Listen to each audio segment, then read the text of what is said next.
Hello and welcome back to the Fantasy Playmakers. What's up, guys? In today's video, I'm going to be breaking down every single Week 7 matchup and talking about whether or not I'd feel comfortable starting every fantasy-relevant tight end. There's going to be thumbnails down below if you guys just want to jump around to your players. But while you guys are watching this, if you're enjoying the content, please just do me a huge favor. Hit that like button, subscribe to the channel. You guys can ask me any fantasy questions down below, and I'll be responding to every single person. But let's start it off with Thursday Night Football. We have the Broncos traveling to Cleveland to take on the Browns. And on this Broncos side, I think Noah Fant is a very solid start. He's been playing well this entire season, a very consistent option at the position, and had a huge Week 6 performance. This Browns team is looking pretty lackluster as of late. They have a lot of injuries on the offensive side. They've also been dealing with injuries on the defensive side, so this could be a potential big game for Noah Fant.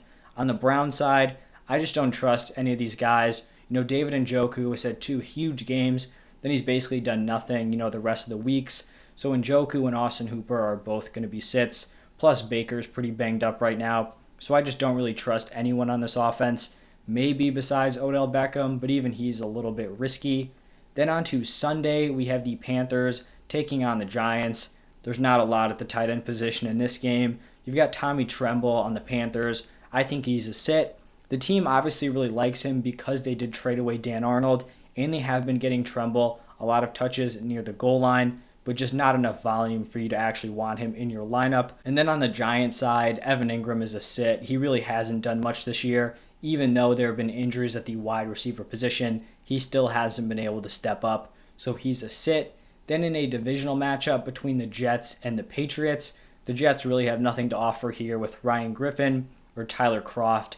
I don't think either of them has over 100 total yards on the season, so they are both very easy sits. For the Patriots, Hunter Henry has been very solid the last few weeks. To start off the season, it looked like Jonnu was the number 1, Henry was the number 2. That has definitely flipped. Jonnu has done nothing in like 3 or 4 weeks, while Henry has put together, back-to-back-to-back solid performances. So Henry's a start, and Jonnu's going to be a sit. Then we have the Chiefs traveling to Tennessee to take on the Titans. Travis Kelce, locked in start, number 1 tight end in the NFL for fantasy football. And then for Anthony Firkser, there's just not really anything here. He hasn't been super involved in the receiving game, and so he's going to be a sit.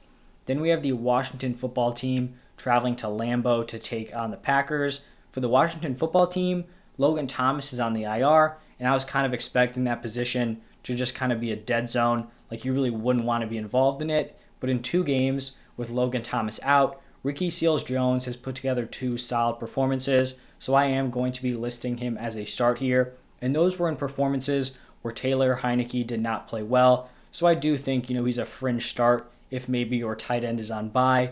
Then for the Packers, Robert Tonyan has been a big disappointment, and I don't trust him in my lineup at all.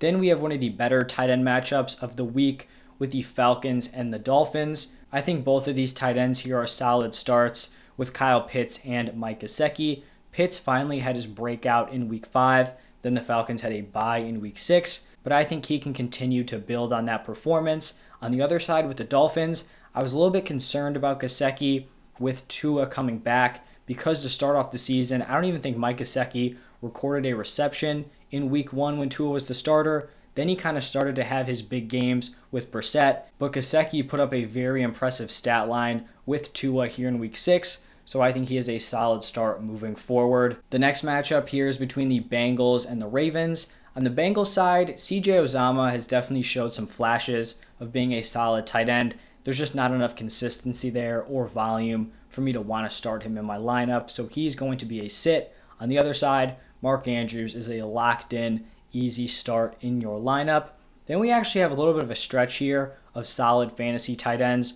Starting off with the Lions-Rams matchup, TJ Hawkinson started off really hot, then cooled down a ton, finally kind of got back to those solid performances in Week 6. I still like him as a start. On the other side with Tyler Higbee, he hasn't been putting up these massive games. He hasn't really been winning you weeks, but he also hasn't been putting up, total clunkers. And that's really all you can ask for at the tight end position if you don't have any of those top options. So he's going to be a start. And then continuing this solid run of tight ends, we have the Eagles taking on the Raiders.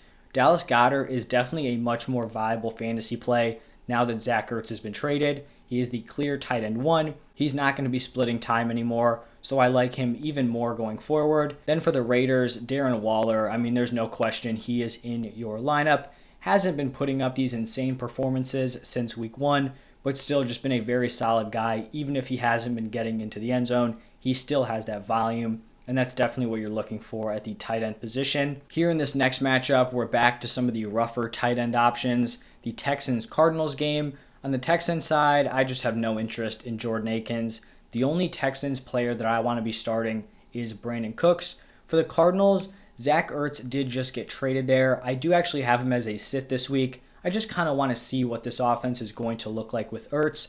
How involved is he going to be? What's that snap share looking like? They do have a lot of weapons there, so he may not be able to break out right away, but I do think he's going to be a fringe start moving forward throughout the rest of the season.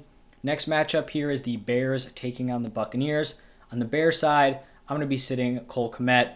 Really the only player on the Bears that I want to be starting is whatever running back is the RB1 that week. Could be Khalil Herbert here in week 7. On the Buccaneers side, if Rob Gronkowski is healthy, there's a chance he plays here. He's going to be a start, and that would mean that O.J. Howard and Cam Brate are sits. If Rob Gronkowski is out, then I would feel comfortable starting O.J. Howard.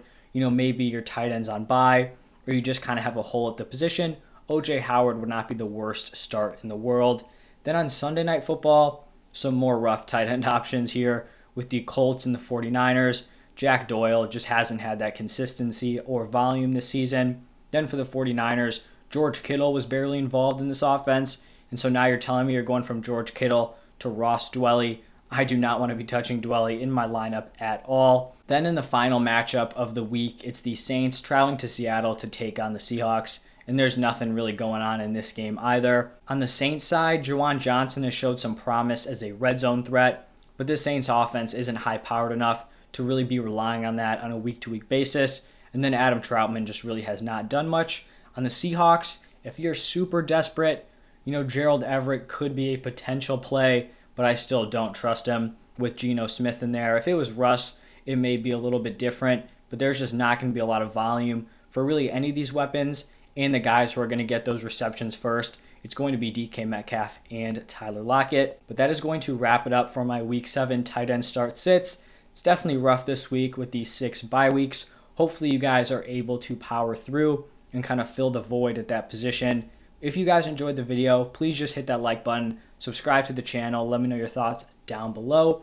If you want to see more videos like this, I have already posted my running back, wide receiver, and quarterback start sits, so go check all of that out. Thank you guys for stopping by, and I'll see you next time.